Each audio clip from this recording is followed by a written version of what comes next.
In this module, we will continue while talking about the steps for social action. We see the fifth one step in the method of social action is consultation with people. A complete plan of action must be made with a consultation of the target population, the target client, which can be the individual, which can be the group or the whole community. And there should be the open discussion with the people regarding their problems, regarding their issues, and a roadmap should be made with the consultation of the people. And it is important that a strong concern should exist on the part of the social action worker, that the ready-made solutions should not be suggested, should not be provided and recommended by the social action worker.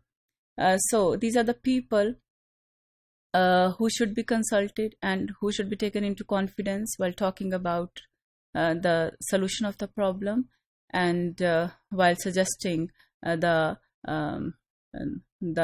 guideline and the line of action for the solution of the problem.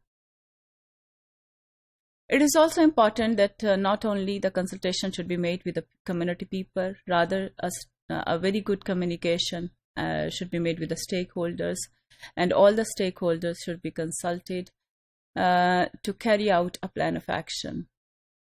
And the local authorities, the other government institutions, the line departments should also be consulted.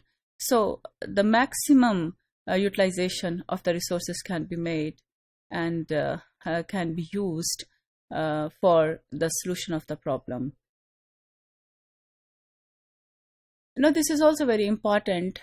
Then after the need assessment of the people and after having the good consultation with the community people for whom we are going to make the development plan, development project, and we are going to solve their issues.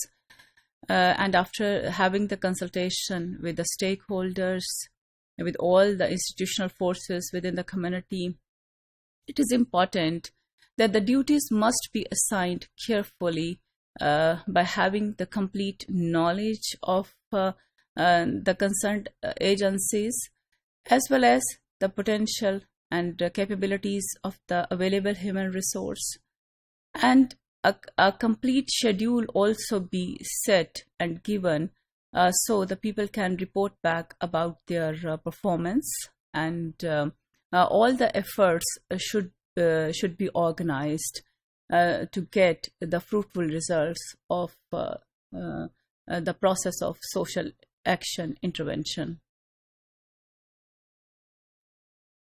Mobilization of resources is also very important, and all the resources, tangible resources, the intangible resources, and the resources in the form of man, money, and material must be mobilized for a successful plan of social action. So it is important that the social action worker should have the sufficient knowledge about the existing state of affair within the community and the existing resources of the community as well.